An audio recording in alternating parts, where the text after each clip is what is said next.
Welcome to Solanki education digital.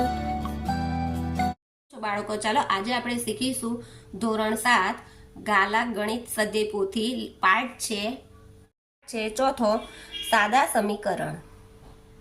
દાખલો 8. નીચેના સમીકરણ પૈકી કયા સમીકરણનો ઉકેલ 3 છે તે ચકાસો. તો પહેલું 5x - 7 = 8. તો અહીંયા આપણે 5x - 7 = 8. તો ચલ વાળી કિંમત આપણે બહાર કાઢીશું એટલે 5x બહાર નીકળશે. 8 આ ઓછા છે તો આ બાજુ થઈ જશે વત્તા. 5x 8 ને 7 કેટલા થાય? 15. હવે x ની કિંમત બહાર કાઢીશું એટલે 15 ના છેદમાં આવ્યા 5 એટલે કેટલા આવ્યા? 3 પંચા 15 એટલે x ની કિંમત આવી 3. આ 3 આવી તો એનો ઉકેલ 3 આવે છે. તો અહીંયા લખીશું કે હા સમીકરણનો ઉકેલ 3 આવે છે. એટલે હા સમીકરણનો ઉકેલ 3 આવે છે.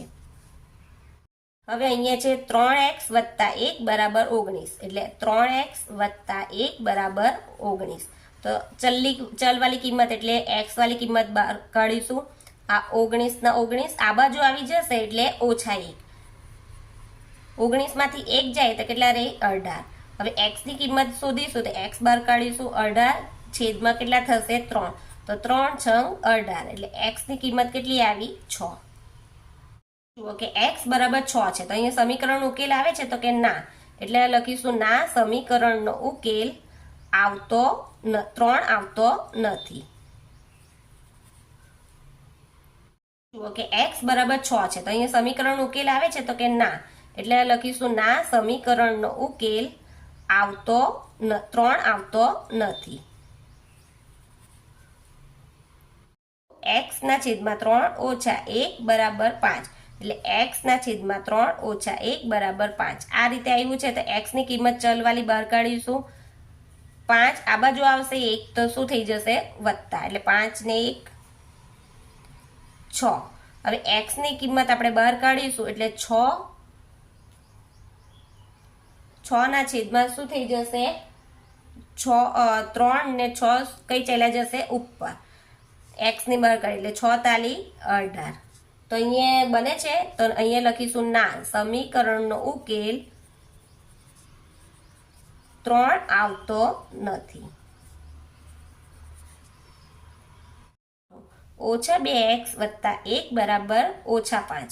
તો અહીંયા શું આવશે? -2x + 1 = -5. તો ચલ વાળી કિંમત એટલે 2x બહાર કાઢીશું. -5 તો -5 આ બાજુ આવશે તો શું થઈ જશે? ઓછા. એટલે 5 વત્તા 2 ઓછા ઓછા વત્તા એટલે 5 ને 1 6 આવી ગયો. હવે x ની કિંમત બહાર કાઢી તો આ બાજુ આવશે. આ 6 ના છેદમાં આ બાજુ 2 આવી જશે એટલે શું થઈ જશે? 3. 2 તાલી 6 એટલે 3 આવ્યો. એટલે અહીંયા લખીશું માટે હા સમીકરણનો ઉકેલ 3 આવે છે.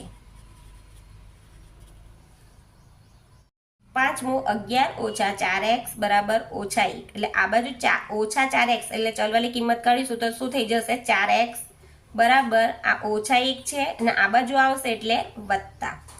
સોરી આ બાજુ આવશે એટલે બાદબાકી થશે. એટલે 4x - વત્તા 11 ને 1 12.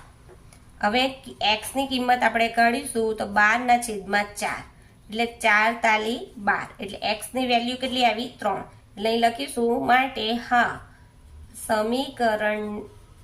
સમીકરણનો ઉકેલ 3 આવે છે. 10 + 3x = 1. તો આપણે કિંમત 3x બહાર કાઢીશું.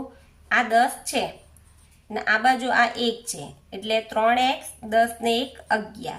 હવે x ની કિંમત બહાર કાઢીએ તો 11 ના છેદમાં 3 એટલે જવાબ શું આવે છે આપણો? 3.66. એટલે અહીં લખીશું માટે ના સમીકરણનો પોઈન્ટમાં સંખ્યા આવે ને એટલે સમીકરણનો ઉકેલ 3 નથી આવતો.